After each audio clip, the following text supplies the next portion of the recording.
नमस्कार, आप देख रहे हैं हमारा खास कार्यक्रम लोकतंत्र। आपके साथ मैं हूं घनश्याम उपाध्याय। लोकतंत्र में आज बात होगी अन्नदाता के दर्द की, उसकी बेबसी की, उसकी जिंदगी की, जिसे वो खुद ही खत्म कर रहा है। Centre for science and environment 2019 की रिपोर्ट में जो आंकड़े सामने आए हैं, उसने किसानों की बदहाली एक बार फिर उजागर कर दी है। रिपोर्ट के मुताबिक 2018 के मुकाबले 2019 में किसानों की आत्महत्या के मामले ज्यादा बढ़े हैं। किसानों की आत्महत्या के मामले में महाराष्ट्र सबसे आगे है। रिपोर्ट में किसानों की खुदकुशी की जो वजह बताई गई, उसमें कर्ज अहम है। रिपोर्ट के मुताबिक खेती घाटे का सौदा साबित हो रही है। किसानों को फसल का उचित दाम नहीं मिल रहा है, लिहाजा वो लगातार कर्ज के जाल में फंस रहा है और तमाम रास्ते बंद होने पर जान दे रहा है। ये रिपोर्ट ऐसे वक्त में आई है जब कृषि कानूनों के खिलाफ देश में आंदोलन चल रहा है। किसान कृषि कानूनों को किसान विरोधी बता रहे हैं और सरकार इसे किसानों के हित में। लेकिन फिलहाल जो हालात है उससे साफ है कि तमाम सरकारी योजनाओं के बावजूद किसान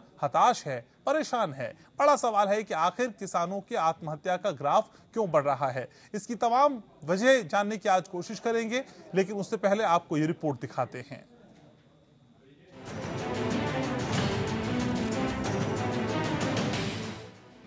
देश का किसान बदहाल, क्या जकड़ रहा है कर्ज का जाल, क्यों अन्नदाता दे रहा है जान, कैसे बदलेगा खेती का सूरत हाल।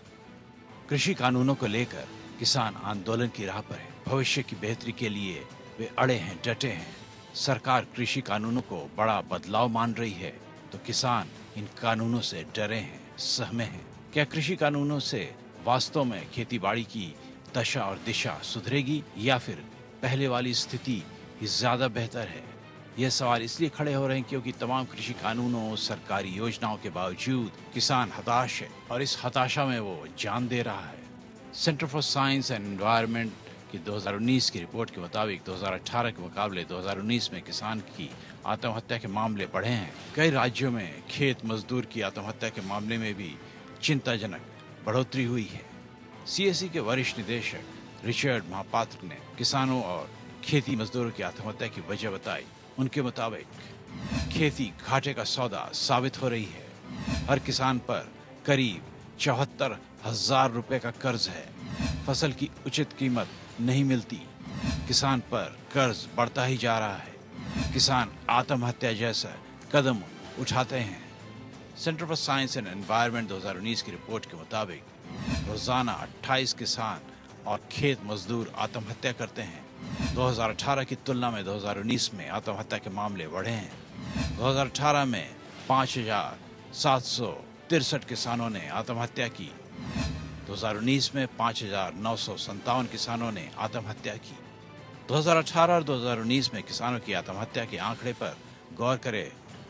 पंजाब में 2018 में 229 किसानों ने आत्महत्या की, जबकि 2019 में 239 किसानों ने जान दी। उत्तर प्रदेश में 2018 में 80 किसानों ने आत्महत्या की, जबकि 2019 में 108 किसानों ने जान दी। आंध्र प्रदेश में 2018 में 365 किसानों ने आत्महत्या की, जबकि 2019 में 628 किसानों ने जान दी। महाराष्ट्र में 2018 में 2,239 किसानों ने आत्महत्या की, जबकि 2019 में 2,680 किसानों ने जान दी। आंकड़ों से जाहिर है कि किसान अभी भी समस्याओं से जूझ रहा है। खेती घाटे का सौदा साबित हो रहा है। ऐसे में सवाल यह है कि आखिर खामियां कहां हैं, नीति में या फिर नीयत में? Bureau report.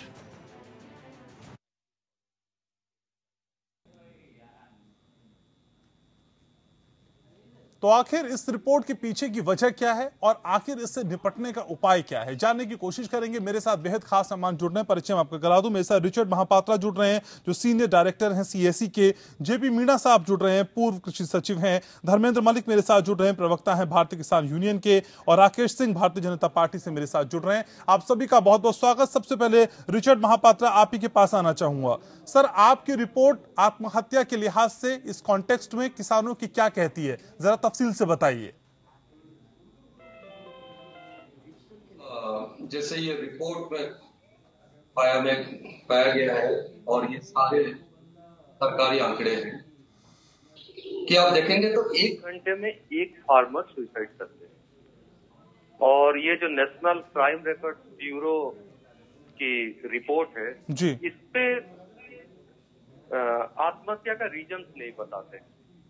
हम ओनली ये बोल सकते हैं कि ये फार्मर्स है या फार्म लेबरर्स है, और रीजन नहीं बताते हैं। लेकिन 2016 और 17 में एक सरकारी और एक रिपोर्ट आया था, उसका नाम है farmer suicides in India, causes and policy. इस पे 3 बड़े रीजन माना गया सुसाइड के पीछे।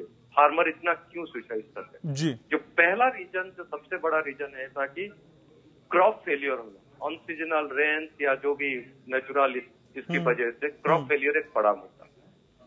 सेकंड है कि एश्योर्ड जो इरिगेशन का एश्योरेंस नहीं होता पानी का, और थर्ड हुआ कि पेस्ट अटैक और डिजीजेस जो होता है। ये 3 रीजन पाया गया है जी। लेकिन आप ये 3 रीजन को आप देखेंगे तो ये कुल मिला के ये आता है कि जो सुसाइड का एक शॉक वैल्यू रहता है, जब क्योंकि हर फार्मर के पास जो डेट है काफी ज्यादा होने लगा है। अभी आप कोई भी एक एग्रीकल्चर हाउसहोल्ड में एक बच्चा पैदा होता है जो फ्यूचर किसान हो सकता है, उसका सर पे 74,000 रुपीज का कर्ज वो लेकर ही आएगा जी। और इस पे देखिए कि आप कृषि एक ऐसे चीज होता है कि आपको 5-6 महीने का इन्वेस्टमेंट करने के बाद इतना इंतजार करना पड़ता है, फिर अनसीजनल रेन है, इरिगेशन का एश्योरेंस नहीं है, फेलियर होता है, फिर उससे आपको आमदनी करके वो कमाना है, फिर वो आपका लोन को चुकाना है। लेकिन ये जो सौदा है वो घाटे की सौदा भी है। हम सब जानते हैं कि जो टर्म ऑफ ट्रेड बोलते हैं या जो फार्मर्स का जो आमदनी होता है वो एक्चुअली कम होते जा रहा है। ये आप चाहे आप रिपोर्ट देख सकते हैं, नाबार्ड का हो या जो गवर्नमेंट का अपना जो असेसमेंट है जी, कि आप कुल मिला के बोल सकते हैं कि 7 रुपया पर महीने का डिस्पोजेबल इनकम है। तो आप लोन कैसे फिर उसको चुकाएंगे, फिर कैसे आगे इन्वेस्ट करेंगे खेती में? तो आगे इन्वेस्ट करने के लिए फिर लोन लेते हैं। और दूसरा चीज होता है कि एक टाइम आता है आपको लोन नहीं मिलता है क्योंकि आपका कैपेसिटी नहीं होता है। हमने जितना अध्ययन किए हैं, बहुत सारे जो फैमिलीज में फार्मर सुसाइड किए हैं, हमने पाया है कि बहुत सारे ये चीज बताते हैं कि हमारा लोन जो अभी इतना एक्यूमुलेट हो गया है, ये हमारा नेक्स्ट जनरेशन पे जाएगा, ये हमारा फैमिली का जिम्मेदारी है जब तक हम जिंदा हैं। तो बहुत सारे लोग बताते हैं कि जो सुसाइड हम बोलते हैं वो एक सेक्रीफाइस होता है एक किसान का। वो अपना अगले पीढ़ी को वो लोन नहीं देना चाहते और इनवेरिएबली यही होता है कि एक मौत के बाद ही आपका लोन का वेवर होता है। ठीक है महापात्रा साहब, अगर इन शॉर्ट में एक चीज समझने की कोशिश करूं तो कि जो मौजूदा किसान कानून है या फिर किसानों के लेके रणनीतियां हैं, जो नीतियां हैं, वो इनसफिशिएंट हैं, वो काम नहीं आ पा रही हैं। देखिए, जो किसान का जो अभी प्रोटेस्ट चल रहा है और जो डिमांड है आप देखेंगे तो कुल मिला के उनका जो प्रोड्यूस है उनके लिए एक अच्छा मिनिमम सपोर्ट प्राइस है। और वो क्यों डिमांड है? डिमांड इसीलिए है कि ज्यादातर किसान अभी सरकार की भी आंकड़े देखेंगे तो उनको एक्चुअली जितना कॉस्ट होता है उनसे काफी कम मिलता है। जैसे NCAR बोल के जो national council of economic research है, काउंसिल है, उनका डाटा शो करता है कि जो रिटेल प्राइस या जो हम जो देते हैं एक प्रोड्यूस के प्रोडक्ट के लिए खेती का, उसका करीब इवन 20% तक भी नहीं मिलता है फार्मर्स को और घाटा वहीं से आता है। तो जो डिमांड है कि एक अच्छा प्राइस का डिमांड और फार्मर्स को वो नहीं मिल रहा है। और जो ये जो फियर है, जो आशंकाएं है, वो बहुत सही है कि आप एक जो MSP भी है वो भी बहुत कम लोगों के पास जाता है। वो करीब बोलते हैं कि 6 से 10%। जो शांता कुमार, ठीक है, तो न्यूनतम समर्थन मूल्य से नीचे भी फसलों को बेचा जाता है और यही वजह है कि लागत भी वसूल नहीं हो पाती। आप मेरे साथ रहिए महापात्रा जी, मेरे साथ राकेश सिंह भी हैं। राकेश जी, असल में किसान वही है ना जो किसी भी पार्टी की दिशा और दशा तय करते हैं। जब इतने इंपॉर्टेंट ही किसान है तो फिर इनकी दुर्दशा इतनी खराब क्यों होती जा रही है? नहीं घनश्याम जी, यही देखने की बात है। लगातार अगर कोई नीति आती है और नीति सफल नहीं होती, अगर किसान आत्महत्या कर रहे हैं पुरानी व्यवस्था के तहत, तो एक प्रयोग अगर सरकार कर रही है तो उस प्रयोग को देखना चाहिए। अगर पुरानी व्यवस्था ठीक थी तो ये आत्महत्याएं क्यों होती रही हैं? फिर उसका कुछ सुधार अगर सरकार लेके आना चाहती है और ये बाजार खोलने और सारे सुधार जो है दशकों से इस पर चर्चा होती आ रही है। एक प्रयोग है, अगर 2 साल 3 साल देखने में हर्ज क्या है? कि अगर कोई दिक्कत आती है तो उसमें भी संशोधन हो सकता है। तो ये एक प्रयोग है और व्यवस्था समय के साथ बदलती है। अरे 100 साल 72 साल होने जा रहे हैं और 100 से ज्यादा संविधान में संशोधन हुए समय और काल के परिस्थिति में। तो एक प्रयोग ये देखना चाहिए, अगर सफलता मिलती है तो और आगे बढ़ेंगे। अगर कहीं में कोई दिक्कत पिछले 7 साल से थे, पिछले 7 साल से क्या आप सत्ता में नहीं थे सर? जो मौजूदा स्थितियां हैं उसके लिए आप जिम्मेदार नहीं है सर? 2018-19 का आंकड़ा क्या आपके खाते में नहीं जाता है किसानों की सुसाइड को लेके? मैं कह रहा हूँ 14 के बाद सरकार आई हुआ था, लगातार कर्ज में डूबे रहते थे किसान। और जब स्वामीनाथन आयोग की रिपोर्ट आई थी तो 99% उसमें अकेले C2 MSP नहीं है, उसमें तमाम ऐसी चीजें हैं कि आखिर किसान कर्जदार क्यों होता है। भाई अगर एक सोल्यूशन ये नहीं है, ये एक वो नहीं है कि आप कर्ज माफी कर दे। आखिरकार किसान कर्जदार क्यों होता है, इसके तमाम बिंदु स्वामीनाथन ने अपनी रिपोर्ट में दिए हैं। जैसे सिंचाई की अभी बात हो रही थी, अगर प्रधानमंत्री सिंचाई योजना से लेकर तमाम योजनाएं सॉइल हेल्थ कार्ड की चलाई गई है और उसमें एक प्रयोग ये भी है, तो उसको देखना चाहिए। और पिछली जो व्यवस्था थी वो व्यवस्था तो आप देख चुके हैं। मुझे ये बताइए ना राकेश जी, मुझे ये बताइए ये आंकड़े क्यों बढ़ गए सर? एक आंकड़ा है मेरे पास, आंध्र प्रदेश में 2018 में 365 किसानों ने सुसाइड किया, 2019 में 628 ने, हिमाचल में 218 में 5 लोगों ने सुसाइड किया, 2019 में 12 ने, महाराष्ट्र में 2239 लोगों ने 2018 में सुसाइड किया और 2019 में 2680 लोगों ने। और आपके उत्तर प्रदेश में सर, जिसकी राजधानी में आप बैठे हैं, 2018 में 80 किसानों ने सुसाइड किया और 2019 में 108 ने। यह आंकड़ा डराता नहीं है सर आपको? घबराता नहीं है? डराता है। और ये आंकड़ा घनश्याम जी डराता है, इसीलिए ये सारे की सारी व्यवस्था लाई गई है। ये आंकड़ा एक दिन में नहीं आया है, लगातार बढ़ता गया है आंकड़ा आज जहां पहुंचा है। इस आंकड़े की जवाबदेही किसकी है सर? किससे पूछा जाए? किससे पूछा जाए सर? बताइए, हम ये किससे पूछे ये आंकड़ा क्यों बढ़ रहा है?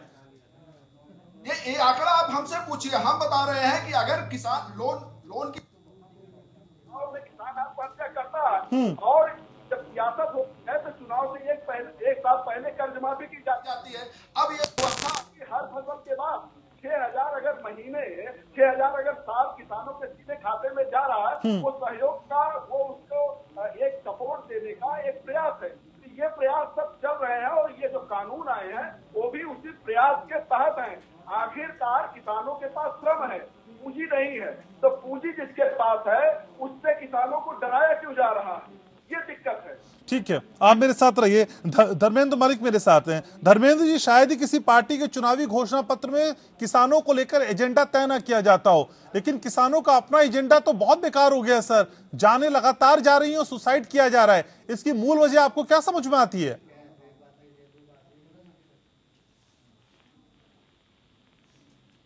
धर्मेंद्र जी,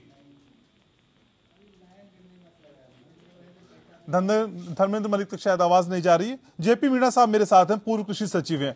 मीणा साहब, असल में इस तरह की तस्वीर जब हम आंकड़ों के जरिए देखते हैं तो बहुत विकृत है सर। क्या वजह समझ में आती है कि लगातार साल दर साल स्थिति सुधरने के बजाय और खराब होती जाती है? आपका एक्सपीरियंस क्या कहता है सर? हर गवर्नमेंट किसानों के लिए अच्छा कर रही है, ये क्लेम करती आई है और वर्तमान गवर्नमेंट भी कर रही है, लेकिन दरअसल में देखा जाए तो हम यदि एनालाइज करें तो ओवर द ईयर्स जो कॉस्ट है एग्रीकल्चर की, जैसे इनपुट्स है, सीड है, पेस्टिसाइड्स है और दूसरी चीजें हैं, लेबर है, उसकी कीमत कई गुना बढ़ चुकी है। जबकि जो फार्मर जब प्राइस में बेचता है अपनी उपज को, उस उपज में बढ़ोतरी नहीं है। हमने एमएसपी बढ़ाई है, लेकिन इशू यह है कि एमएसपी कितने लोगों को मिली, कहाँ तक मिली। 23 क्रॉप की एमएसपी डिक्लेयर होती है, केवल परचेज जो है आपका व्हीट एंड राइस होता है और ये हमेशा यही होता रहा है।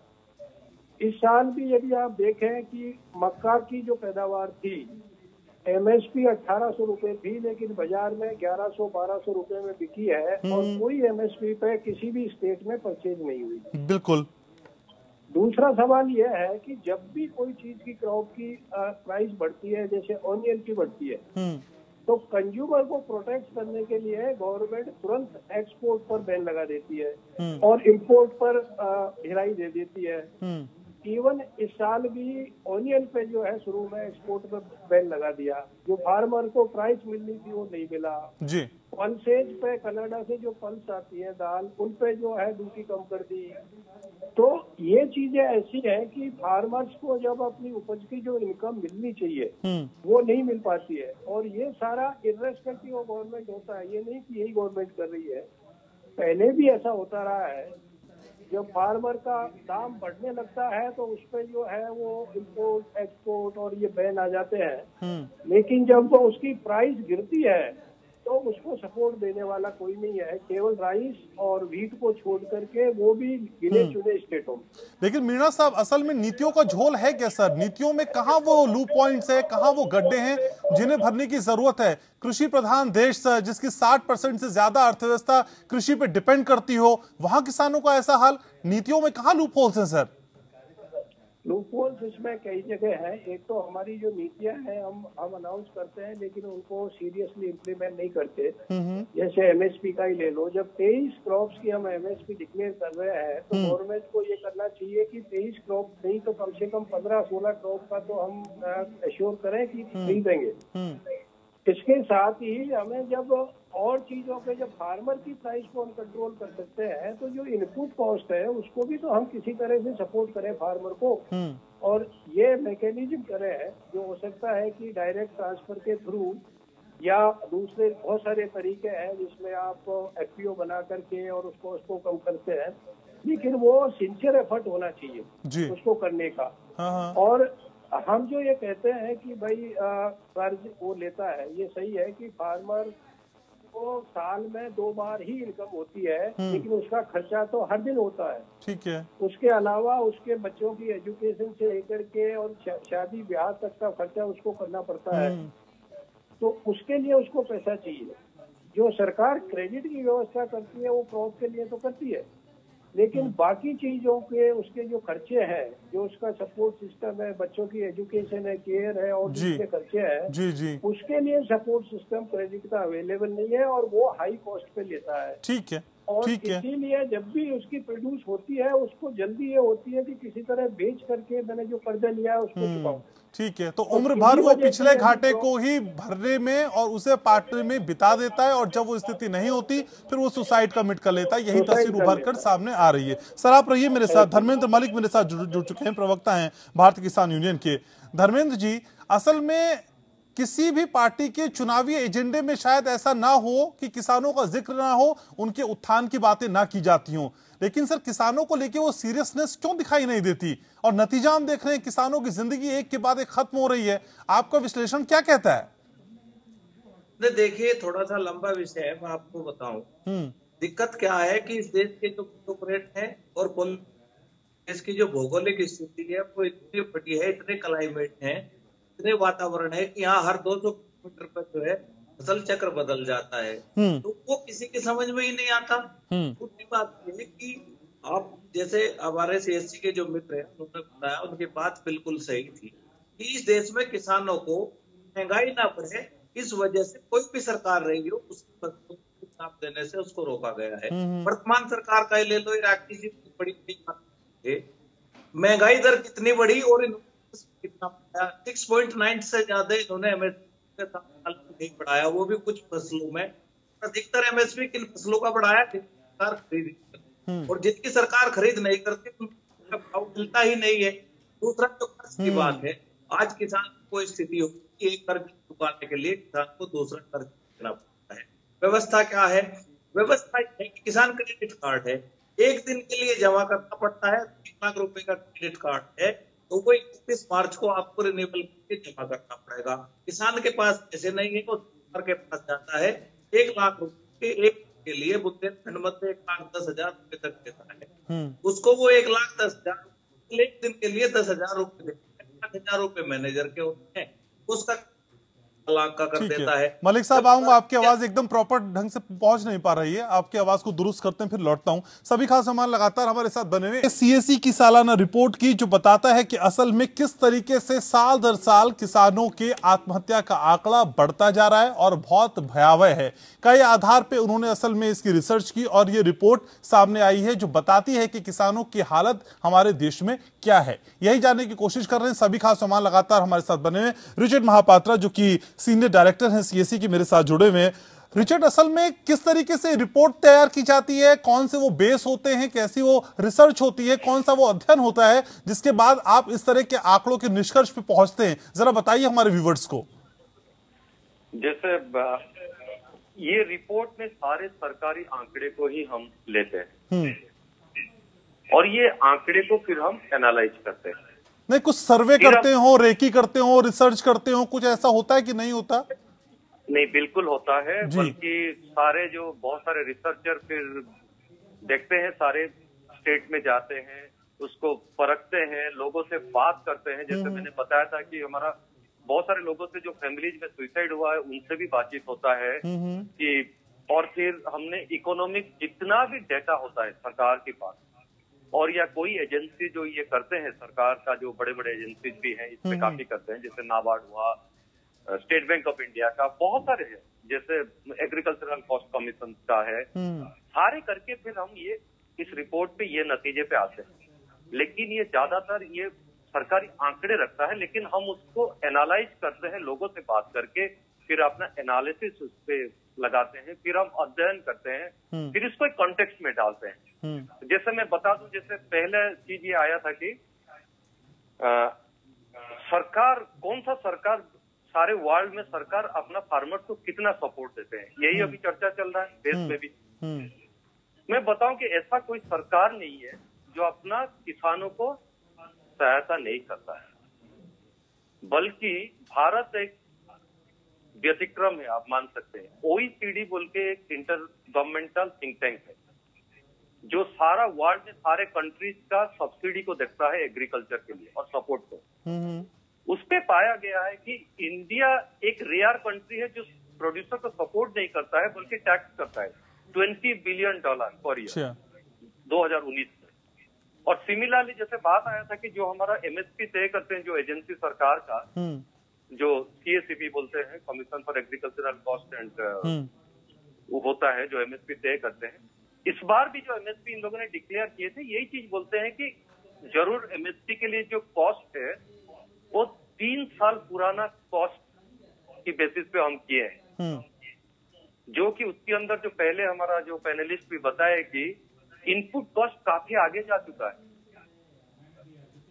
वो गलती एक्चुअली वो खुद नोट पे डाले हैं कि ये इंडिकेट नहीं कर सकता है प्रॉपर कॉस्ट क्या है, और ये पहली बार नहीं हो रहा है, ये हमारे पास डाटा ही नहीं है। हम तो 3 से 4 साल पुराना कॉस्ट का यूज करते हैं MSP तय करने। रिचर्ड, तो आप ये समझा रहे हैं कि जो MSP तय की जाती है उसको तय करने का तरीका ही सही नहीं है, क्या मैं ठीक समझ रहा हूँ? हाँ, मैं जो बोल रहा हूँ कि जो मेथोडोलॉजी है वो ठीक हो सकता है, लेकिन जो उसके लिए जो कॉस्ट हिसाब होता है और जो कॉस्ट ये एस्टिमेट लगाते हैं वो काफी 3 से 4 साल पुराना। और मान लीजिए कि कोई चीज का इन्फ्लेशन 1 साल में 6% है, तो 4 साल में वो 24% बढ़ चुका होगा, लेकिन आपका कॉस्ट कैलकुलेशन में वो वही 4 साल पुराना दिखाएगा। तो फिर आपका MSP कैसे सही हुआ जो कॉस्ट का कैलकुलेशन होता है। और दूसरा चीज है कि जो कॉस्ट कैलकुलेशन करते हैं ओनली कॉस्ट पे नहीं होता है, जो CACP क्लियरली बोलते हैं कि हम ये भी देखते हैं कि कौन सा प्राइस फिक्स करने से मार्केट में डिस्टोर्शन ना आए, डिमांड एंड सप्लाई को भी देखते हैं। और जैसे पहले पैनलिस्ट बोलते हैं कि हमारा सारे के सारे जो कंज्यूमर या फूड इन्फ्लेशन की ध्यान में रख के करते हैं, हम फार्मर या प्रोड्यूसर की ध्यान में रख के कोई चीज नहीं करते हैं। हम जब भी होता है फूड इन्फ्लेशन तो हम इंपोर्ट कर देते हैं, हम फार्मर की एक्चुअली रिटर्न टू फार्मर हमारा पॉलिसी में ही नहीं है। ये पहली बार बात हो रहा है कि देश में कि एक फार्मर का इनकम कैसे एश्योर किया जाए। अदरवाइज तो हम प्रोडक्शन पे बात कर रहे थे, प्रोडक्टिविटी पे बात कर रहे थे।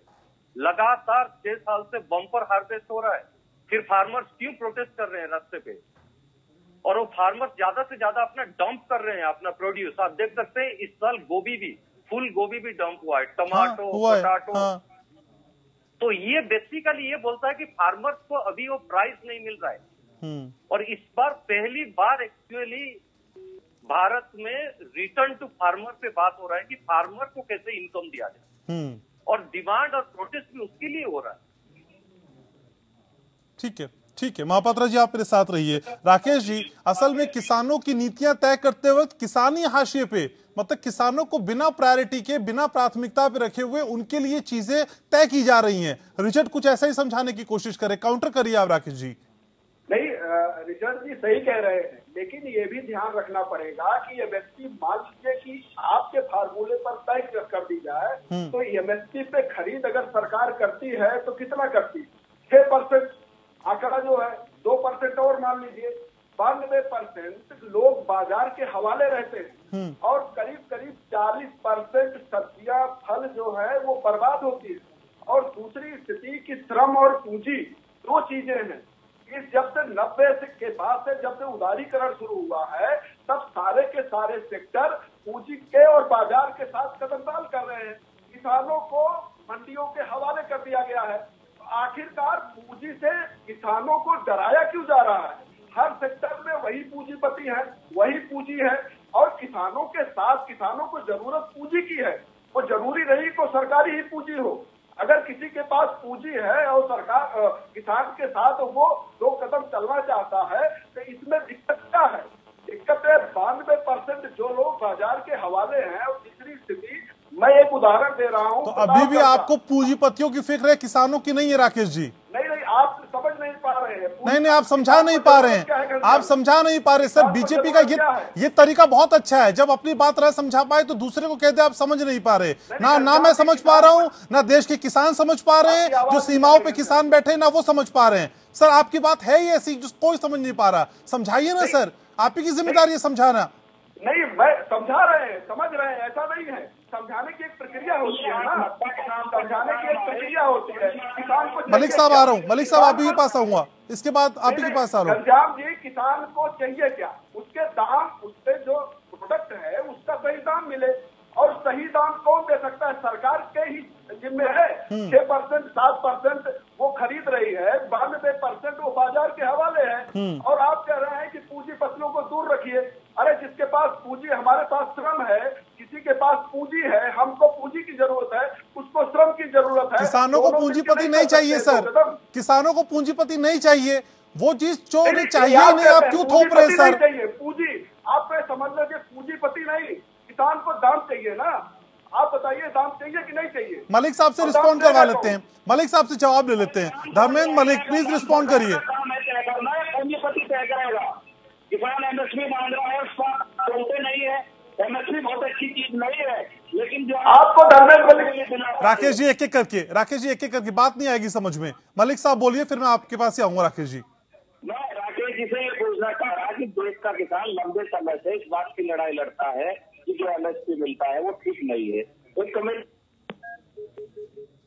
है स्वामीनाथन भी आप उसको लागू नहीं किया गया।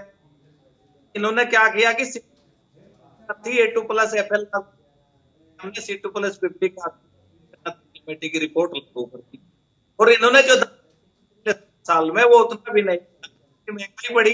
जब वो महंगाई के अनुपात मिलेगा, देखिए CAPC क्या कहता है, 36 घंटे वो जो है 36 घंटे लगे एक फसल में। अरे एक साल पहले हमारे पास घास खाता है, तम्बाकू दाना भी खाता है, चना भी खाता है।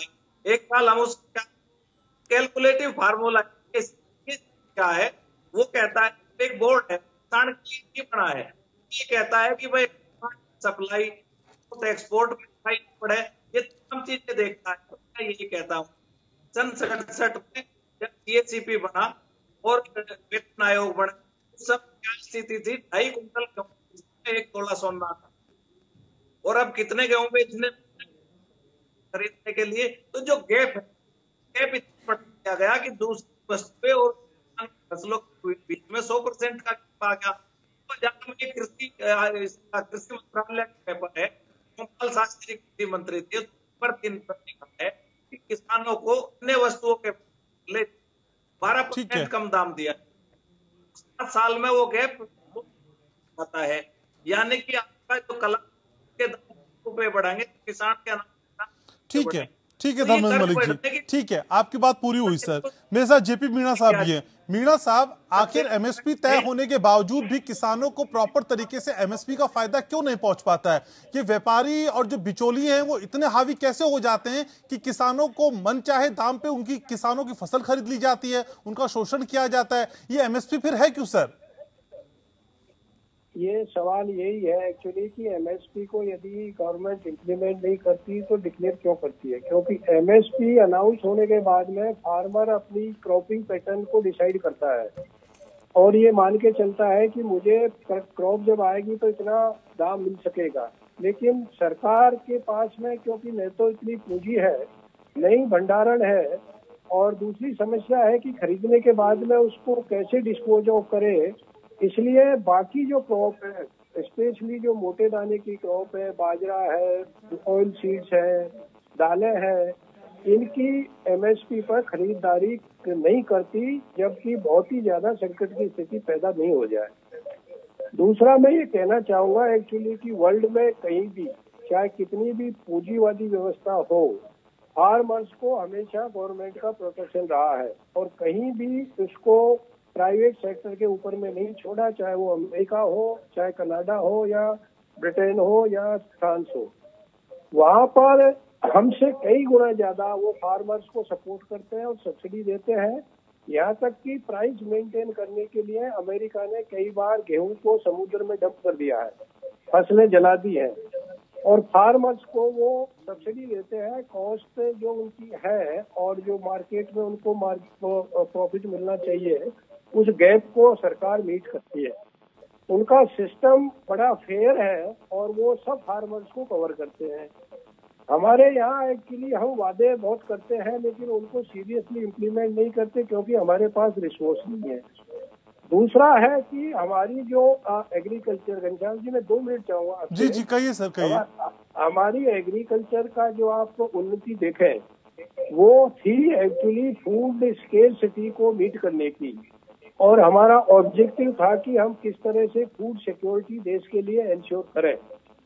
इसकी वजह से हमने जो भी क्रॉप किस्म पैदा की, हर क्रॉप की, उसमें हमारा फोकस रहा ज्यादा प्रोडक्शन। एंड यूज क्या होगा, उसको किस तरह से यूज किया जाएगा, उस पर हमने उतना फोकस नहीं दिया जितना देना चाहिए। अब स्थिति है जो परिवर्तन हो गया, क्योंकि हमारी फूड सिक्योरिटी के हिसाब से हमारे पास में पर्याप्त ग्रेन्स भी है और हॉर्टिकल्चर भी है जी। लेकिन अब जो एक्सेस प्रोडक्शन होता है उसका क्या करें, ये हमारे पास में कोई भी स्ट्रेटेजी अभी तक फुल प्रूफ नहीं है। हमें एक्चुअली चाहिएगा अब कि जो वैल्यू एडिशन है और प्रोसेसिंग है उसको एग्रीकल्चर से लिंक करना होगा, और एग्रीकल्चर से लिंक तब होगा जब प्रोसेस करने की वैरायटियां हम पैदा करेंगे और तब इंडस्ट्री डायरेक्टली फार्मर से खरीद सकेगी अपनी रिक्वायरमेंट। ठीक है जो वर्तमान व्यवस्था है उसमें फार्मर्स को उसका उचित दाम नहीं मिल रहा। ठीक है सर। रिचर्ड महापात्रा भी मेरे साथ है। तो रिचर्ड, आपकी एनालिसिस में, आपकी रिसर्च में ये क्या समझ में आया कि कौन से किसान हैं असल में जो ज्यादा आत्महत्या करते हैं? जो नकदी फसलों पे डिपेंड करते हैं वो ज्यादा आत्महत्या करते हैं, जो रेगुलर तरह की खेती करते हैं वो आत्महत्या करते हैं? सर क्या समझ में आता है रिसर्च के बाद? देखिए, इस बार जो एनसीआरबी का रिपोर्ट आया, 2 सुसाइड के आंकड़े आए जी। एक कल्टीवेटर्स का, अच्छा, और एक फार्म लेबरर जो बोलते हैं। पहले ये नहीं होता था, और आप देखेंगे कि फार्म लेबरर भी काफी सुसाइड कर रहे हैं। और जो किस टाइप का होता है कि मैं एक चीज बताऊं कि ये फार्म लेबरर कौन होते हैं। फार्म लेबरर आप देखेंगे तो ये ज्यादातर जो देखा गया है कि ये एक पॉइंट में छोटे फार्मर होते थे। अभी वो अपना वो लैंड का साइज बहुत छोटा हो गया, ये लीज पे लेते हैं या दूसरों की जगह पे जाके खेती करते हैं, और वो भी सुसाइड करने लगे हैं। और रीजन सेम है, क्योंकि आपको डेट बढ़ा हुआ है, आपका जितना इन्वेस्ट किया है नहीं मिला है, और ये है। आपका जो सवाल था कि किस टाइप का फार्मर सुसाइड करते हैं, हमने देखा कि डेफिनेटली आपने जो सुसाइड का जो ज्योग्राफी होता है वो चेंज हो रहा है। और जैसे आप देखेंगे कि जो नंबर ऑफ स्टेट जहां से सुइसाइड हो रहा है वो लगातार बढ़ रहा है, और उसके अंदर आप देखेंगे तो उसी एरिया से ज्यादा सुइसाइड का केसेस आता है जहां लोगों ने थोड़ा ज्यादा आमदनी के लिए कैश क्रॉप या सेकंड क्रॉप करने का कोशिश की है। तो ये एक इंडिकेटर है कि किसान इनकम करने के लिए खेती करना चाहते हैं, डबल क्रॉपिंग भी करना चाहते हैं, कैश क्रॉप भी करना चाहते हैं, लेकिन आपका जो नुकसान है, एक तो है कि जो रेनफॉल या इरिगेशन का अभाव उसका नहीं है, जो फ्रीक्वेंट क्रॉप फेलियर, लेकिन दूसरा भी ये है कि प्राइस नहीं मिल रहा है। जैसे मैं आपको बताऊं कि जो सरकार का जो अपना जो डबलिंग ऑफ फार्मर्स का कमेटी बनाए थे मिस्टर दालवाई के अंडर, वो कमेटी बहुत क्लियरली बोला था कि आप कंप्लीटली मार्केट के हिसाब से आप ये किसान को नहीं छोड़ सकते हैं। जैसे मीना साहब बता रहे थे, कोई कंट्री नहीं करता है।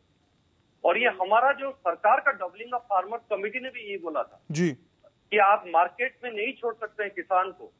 और दूसरा है कि एमएसपी को और बढ़ाइए बोल के वो बोले, क्योंकि सारे आंकड़ा और रिसर्च बोल रहा है कि जब तक आप एमएसपी एश्योर नहीं करेंगे तब तक फार्मर्स का इनकम नहीं बढ़ेगा, और जब तक फार्मर्स का इनकम नहीं बढ़ेगा उनका रिटर्न नहीं मिलेगा, और इनका जो लोन इतना अमाउंट है सबके पास अभी वो क्लियर नहीं हो सकता है। जी जी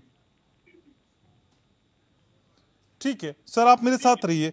राकेश जी, अब जो सीएससी की रिपोर्ट है वो तो कुछ कहती है, जो आंकड़े मैंने आपको दिखाए सर, डब्ल्यूएचओ की भी एक रिपोर्ट है जो वर्ष 2018 की है, हालांकि उसमें वो बताते हैं कि आत्महत्या की दर में श्रीलंका 29वें स्थान पे, भूटान 57वें, चीन 69वें, नेपाल 81वें, बांग्लादेश 120वें, भारत विश्व में 21वें स्थान में है, जिसमें किसानों की आत्महत्या भी शामिल है। सर, विश्व गुरु बनने की तैयारी है क्या इस कॉन्टेक्स्ट में? पंजाब जी, कोई भी जो आत्महत्याएं हो रही है किसानों की, ये व्यवस्था के तहत होती है। व्यवस्था आज नहीं आई है, व्यवस्था पहले से चली आ रही है। उसी 7 साल से तो आप ही हैं सर, 7 साल से तो आप भी हैं, तो व्यवस्था ठीक हो जाती। उसका भी उदाहरण दे रहा हूँ कि 7 साल से हूँ। 6 में स्वामीनाथन कमेटी की रिपोर्ट आई, 90% स्वामीनाथन कमेटी की रिपोर्ट मानी गई। उसी में जो क्रॉप का मामला है, जो सिंचाई का मामला है, जो सॉइल हेल्थ का कम से कम जितनी सिफारिशें थी उसमें से 90% मान ली गई है। तो ऐसी स्थिति नहीं कही जा सकती, कुछ किया नहीं गया। और जो व्यवस्था बदलने की बात हो रही है सर, तो देखिए करना तब समझ में आएगा ना जब उसका इम्पैक्ट नजर आए। सर, करना कहने भर से नहीं होता है, करता हुआ धरातल पे दिखाई देना चाहिए सर। सिर्फ आप कह देंगे और हम मान लेंगे, अंधभक्त नहीं है ना सर। नहीं, आपको मानना इसलिए पड़ेगा कि आप वो सपोर्ट जो सरकार सपोर्ट देती है अभी तक तो चुनावी हिसाब से देती रही है। ये भी आप मानेंगे कि पहली बार ऐसा हुआ है कि किसानों के खाते में सीधे 6,000 साल में जा रहे हैं ना।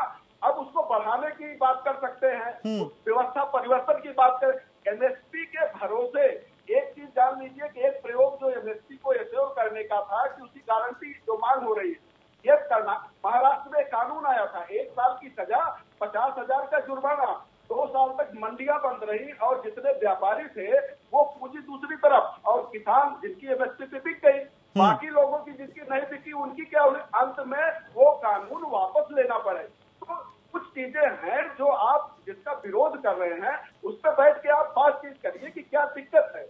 समस्याएं एक दिन में नहीं आती घनश्याम जी, व्यवस्था के तहत चलती है। ठीक है, तो मलिक साहब, असल में बीजेपी, खासकर राकेश जी यहाँ समझाने की कोशिश कर रहे हैं कि देखिए जो व्यवस्थाएं हैं उनमें कुछ दिक्कत है और उन दिक्कतों को दूर करने के लिए नए कृषि कानून आए हैं, क्योंकि मौजूदा स्थिति में पिछली व्यवस्थाओं पर सवाल खड़ा होता है। तो नए कृषि कानूनों को लेकर आप थोड़ा सा ध्यान से पढ़िए, डिटेल में जाइए, तो आपको समझ आएगा कि आपके उत्थान के लिए। राकेश जी कुछ ऐसा समझाना चाह रहे हैं?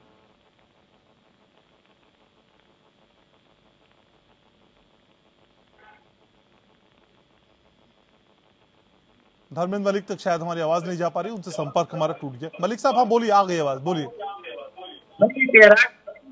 इन कानून में एक क्लोज से आत्महत्या रोकेगी, किसी को मिलेगा और में वृद्धि होगी। क्या किसी कानून में लिखा है गारंटी होगी? सरकार के हवाले नहीं छोड़ा जाएगा। या FCI को धीरे तरह से घाटे में जा रही है वो। ठीक है राकेश जी, जितना मैं समझ पाया मलिक साहब को कह रहे हैं कि आपकी जो प्रस्तावित कानून है जिन पे सारी बहस चल रही है उसमें भी किसी तरह की कोई गारंटी नहीं है हमारे लिए। बिना गारंटी के आपकी बातों पे यकीन क्यों करें? मौजूदा ट्रैक खराब, पिछला ट्रैक खराब, आने वाली चीजों पे यकीन करने के लिए कोई वजह तो हो। नहीं, मलिक जी को हम पर भरोसा नहीं है, ठीक है, लेकिन बाबा टिकैत पे भरोसा होना चाहिए, चौधरी चरण सिंह पे भरोसा होना चाहिए। इन दोनों लोगों ने बाजार खोलने की बाकायदा मांग की थी। रिचर्ड महापात्रा हमारे साथ हैं, सीनियर डायरेक्टर हैं सीएससी के। रिचर्ड, असल में ये भी बताइए, जब एनालिसिस किया गया, अध्ययन किया गया, तो मुख्यतः वो कौन सी वजह पाई है आपने जिन पे काम करने की बेहद जरूरत है, जिसके जरिए इस आंकड़े को थोड़ा ही सही कम किया जा सकता है? अब देखिए, जो दो मुद्दे जो अभी के टाइम में आ रहा है, एक तो जो डायरेक्ट जो फार्मर्स को अपना प्रोड्यूस का जो फेयर प्राइस मिल रहा है, ये बिल्कुल नहीं हो रहा है। और इसको आप कैसे इंश्योर करेंगे? इस पे जो हमने देखा कि वर्ल्ड वाइड ये एक नॉर्मल टिपिकल प्राइवेट बिजनेस नहीं है। इस पे एक उद्योगपति नहीं होता है, एक फैक्ट्री नहीं होता है। इस पे आपको every second worker in the India is working in agriculture, और उसके साथ फोर्थ वोटर भी है जी। ये भी सोच लेना चाहिए अच्छा से। एक फार्मर जो है fourth voter, every fourth voter is a farmer. इसके लिए सरकार का बहुत चाहिए, जो हम बार बार बोल रहे हैं कि, और जो सरकार का अपना जो कमिटी वगैरह भी बोल रहे हैं कि आप अभी इंश्योर कीजिए कि उनको जो प्रोड्यूस का फेयर प्राइस मिले। ये सरकार का पॉलिसी पे डिपेंड करता है, ये आप मार्केट में नहीं छोड़ सकते हैं। और जो प्राइम मिनिस्टर जी जो डबलिंग ऑफ फार्मर, उसके बाद जो टास्क फोर्स बना, वो भी खुद बोले कि एमएसपी और बढ़ाइए और ज्यादा उसको सशक्त कीजिए, और 2 क्रॉप से उठा के 23 क्रॉप में भी कीजिए। और मोस्ट इम्पोर्टेंटली कि आप पूरा मार्केट की अंतर नहीं कर सकते हो, बिना गवर्नमेंट पे ये एग्रीकल्चरल सेक्टर नहीं हो सकता है। ये बहुत क्लियर है, और ये भारत की बात नहीं है, अमेरिका की भी बात है। ट्रंप जी ने भी वही किया था जाने से पहले कि सपोर्ट करोगे, और बहुत सपोर्ट। जैसे मैं एक आंकड़ा देता हूं, ये एनालिसिस से निकलता है। अमेरिका में एक फार्मर का पर कैपिटा इनकम देखेंगे तो, और उस पे जो सरकार का मदद देखेंगे तो वो करीब 40% तक होता है। इसकी वजह से अमेरिकन फार्मर का सारे प्रोड्यूस भारत में भी आके बेचता है सस्ते में, अपना लोकल प्रोड्यूस। आप कैसे कम्पीट करेंगे इंडियन फार्मर? और इंडिया का फार्मर, आप पंजाब और हरियाणा जो बेस्ट के सिनेरियो माना जाता है, उस पे देखेंगे तो वो 13 से 14% भी नहीं होता है। और जो सेकंड चीज मैं बोलना चाहता हूं, जो सबसे बड़ा एक निकल के आ रहा है कि क्लाइमेट चेंज, जो इकोनॉमिक सर्वे ने क्लियरली पॉइंट आउट किया है कि आप सरकार 2022 तक डबल करना चाहते हैं फार्मर्स का इनकम, लेकिन इकोनॉमिक सर्वे ने बताया कि क्लाइमेट चेंज जो एक फार्मर के लिए ऐसे इम्पैक्ट करता है कि अनसीजनल रेन है, सूखा आ जाता है, एक्सट्रीम हीट वेव होता है, कोल्ड वेव होता है, उससे 30% के करीब उनका नुकसान होता है इनकम में। आप डबल की बात छोड़िए, उसके लिए क्या कर रहे हैं? 2 चीज हो सकता है कि आप तो पहले उनको जो नॉर्मल जितना वो इन्वेस्ट करते हैं इतना नहीं मिलता है, उसके बाद ये क्लाइमेट चेंज की वजह से जो उनका इम्पैक्ट आएगा 30% फिर नुकसान होगा। ठीक है, और उस पे आप बोल रहे हैं कि अभी सरकार का बिना मदद पे चले और इनको कंप्लीटली मार्केट पे छोड़ दिया जाए, जो कोई कंट्री नहीं किया है अभी। एग्रीकल्चर सेक्टर इससे नहीं चलता है। ये टेलीफोन आप नहीं बेच रहे हैं, स्पेक्ट्रम नहीं बेच रहे हैं। ठीक है, तो ये सारी बातें हैं जिस पर ध्यान देने की जरूरत है। लेकिन राकेश जी, मुझे ये बताइए सर, रिलीफ पैकेज, कृषि ऋण छूट, प्रधानमंत्री फसल बीमा योजना, प्रधानमंत्री कृषि सिंचाई योजना, सर इन तमाम तरह की योजनाओं के मायने क्या रह जाते हैं जब सीएससी की इस रिपोर्ट को हम देखते हैं, जब हम देखते हैं कि साल दर साल किसानों के सुसाइड केस बढ़ रहे हैं? इन योजनाओं को क्यों शुरू किया गया है सर? नहीं, योजनाओं को शुरू किया गया है, इसी चीज को देखते हुए शुरू किया गया है। और एक रिपोर्ट पहले से पड़ी हुई थी, एक डॉक्टर स्वामीनाथन ने एक रिपोर्ट दी थी, एक सुझाव दिया था, उन सुझावों पर आगे बढ़ा गया है और एक और व्यवस्था जो वैकल्पिक व्यवस्था है वो दी गई है। आपको उदाहरण मैं अपने जिले का देता हूँ। मेरे यहाँ आंवला उत्पादन होता है, आज के पहले कम से कम 15 साल पहले हमारे यहाँ आंवला काटना शुरू कर दिया किसानों ने, आंवले के बाग कटे हैं। लेकिन किसानों ने सोचा समझा और वही किसानों ने आंवले के साथ साथ मुरब्बा, लड्डू, बर्फी और तमाम ऐसे प्रोडक्ट बनाने शुरू किए। आज आंवले की बात कट नहीं रही है। जो मीणा जी कह रहे हैं वो बात सही है। हमें 2 कदम आगे भी चलना पड़ेगा, वैल्यू एडिशन भी करना पड़ेगा, बाजार को भी साथ लेना पड़ेगा। साथ साथ सरकार जो नीतियां बना रही है उन नीतियों के साथ भी, जैसे किसान संगठन है, किसान संगठन हम कह रहे हैं केवल एक इशू आ गया उस पर आंदोलन कर रहे हैं। स्थानीय जो समस्याएं हैं, मैनेजर अगर आपके साथ अन्याय कर रहा है किसानों के साथ, तो संगठन किस लिए है? संगठन उस समय खड़ा होना चाहिए कि ये व्यवस्था है, ये नीति है, ये पॉलिसी है, आपको करना पड़ेगा। तो जिम्मेदारी सबकी है, हमारी भी है, सरकार की भी है, किसान संगठनों की भी है और 2 कदम हमें आगे बढ़ के सोचने की जरूरत। ठीक है, लेकिन मलिक साहब आप कुछ कहना चाह रहे थे, राकेश जी जब बोल रहे थे, प्लीज बोलिए। देखिए मीणा साहब हमारे साथ हैं, जितनी योजनाओं का आपने नाम लिया है आप उनसे पूछ ले, कोई नहीं है क्या? प्रधानमंत्री फसल बीमा योजना से कॉर्पोरेट को लाभ हुआ। ये जो सिंचाई की बात है ये भी पहले से थी, कुछ नया तो करने दिया। नाम बदलने से योजना बदल नहीं जाती। तमाम अच्छा इन्होंने 12 की स्कीम चलाई तो उसमें मिट्टी भी नहीं गई घर पर रिपोर्ट आ गई। तो योजना धरातल से है क्या? योजना से नहीं होगा जब तक किसानों को उनकी फसलों का उचित मूल्य नहीं दिया जाएगा। महंगाई बढ़ने के नाम पर किसानों को उनका दाम देने से रोका जाएगा, तब तक इस देश की तस्वीर को कोई बदल नहीं सकता। डायरेक्ट सपोर्ट आप करते नहीं है। आपके पास कितना है? आप यूएस में जो है करीब $500 बिलियन जो है उन्होंने यूएस फार्म बिल 2019 तक के लिए पहले ही रख दिया था। इतना तो आपका बजट भी नहीं है जितने वो सब्सिडी दे देते हैं। और आप जो है आज आरसेप और तमाम जो एफटीओ है, डब्ल्यूटीओ है, तमाम वार्ताओं में आप नेगोशिएशन में है, किसी न किसी दबाव में है। तो कृषि को जो मारने का कारण है एक तो दाम ना मिलना और जो कृषि आयात बढ़ा है। अभी राकेश जी कह रहे 7 साल में कितना कृषि आयात बढ़ा है, जरा देख लीजिए, उठा के पता लग जाएगा। किसानों को जो मारने का काम हो रहा है वो कृषि आयात से हो रहा है, दूसरा दाम न मिलने से हो रहा है। तो ये जो असली समस्या है उनको एड्रेस नहीं करेंगे। ये बताएंगे, आंवला बताएंगे, लड्डू बताएंगे, कुछ और बताएंगे, लेकिन असली समस्या पर बात कर रहे हैं कि डायरेक्ट सपोर्ट है क्या। दुनिया में कृषि 2 तरह से चलती है, या तो प्राइस सपोर्ट से चलती है या डायरेक्ट सपोर्ट से चलती है। एक भी इनके पास नहीं है। तो वैल्यू एडिशन करने की जरूरत है कि नहीं है मलिक साहब? वैकल्पिक स्रोतों की भी तलाश करनी पड़ेगी ना अगर हालत को दुरुस्त करना है। नहीं देखिए ना, अभी एक बात कही कि हमने स्वामीनाथन कमेटी की रिपोर्ट दे दी। कितना झूठ बोलते हैं। एक जनहित याचिका हुई सुप्रीम कोर्ट में मोदी जी की सरकार आने के बाद और इन्होंने एफिडेविट दिया और एफिडेविट दे के ये कहा कि नहीं, ये नहीं हो सकता, इससे महंगाई बढ़ जाएगी।